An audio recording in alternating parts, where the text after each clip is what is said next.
Pink বাস ফ্লাইওভারে উঠতে গিয়ে সমস্যায় পড়লো। পরে অন্য একজন চালক এসে বাসটিকে উঠতে সাহায্য করলেন। কিন্তু শুরুতেই একটা বিষয় পরিষ্কার করে দিই, এই ভিডিওটা নারী চালককে নিয়ে নয়। চালক নারী হোক বা পুরুষ হোক, প্রশ্ন কিন্তু একটাই, এত বড় একটা যাত্রীবাহী বাস চালানোর জন্য তিনি কি প্রস্তুত? কারণ এই ঘটনাটা কি শুধু একটি বিচ্ছিন্ন ঘটনা, নাকি এর পেছনে আরো বড় কোনো সেফটি কনসার্ন আছে? নারীদের জন্য নতুন কর্মসংস্থান তৈরি হওয়া এটা অবশ্যই ভালো একটি উদ্যোগ, কিন্তু নতুন একটি পাবলিক ট্রান্সপোর্ট চালু করার আগে সবচেয়ে বড় এবং গুরুত্বপূর্ণ প্রশ্ন হলো, যে মানুষটাকে স্টিয়ারিং এ বসানো হচ্ছে সে মানুষটা এই ভেহিকেলের জন্য কি যথেষ্ট কম্পিটেন্ট? কারণ পিঙ্ক বাস ইনিশিয়েটিভটা বহু বছর ধরে চলা পুরনো কোনো পরিকল্পনা নয়।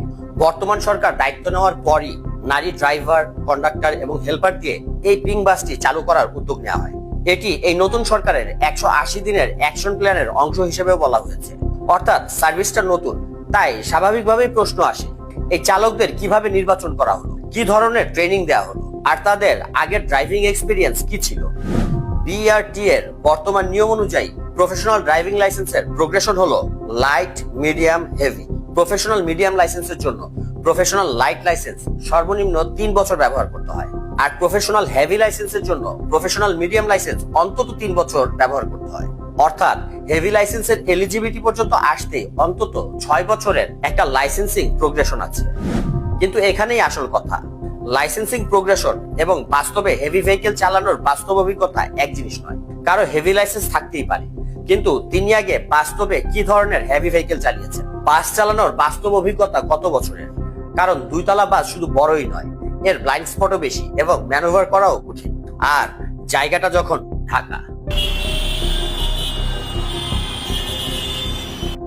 জ্যামের মধ্যে হঠাৎ করে অটোরিকশা সামনে দিয়ে আসছে, রিক্সা হঠাৎ করে লেন বদলাচ্ছে, পাশ দিয়ে মোটরসাইকেল চলে যাচ্ছে এবং মাঝে মাঝে পথচারীও রাস্তা পার হচ্ছে।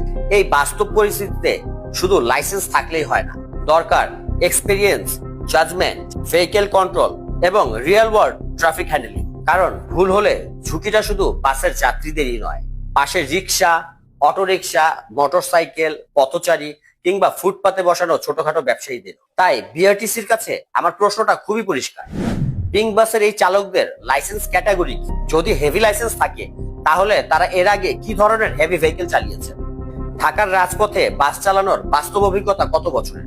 কোনো প্র্যাকটিক্যাল ড্রাইভিং টেস্ট বা কম্পিটেন্সি অ্যাসেসমেন্ট নেওয়া হয়েছে? এবং রাস্তায় নামার আগে তারা কতদিন সুপারভাইজ ট্রেনিং এর মধ্যে ছিলেন?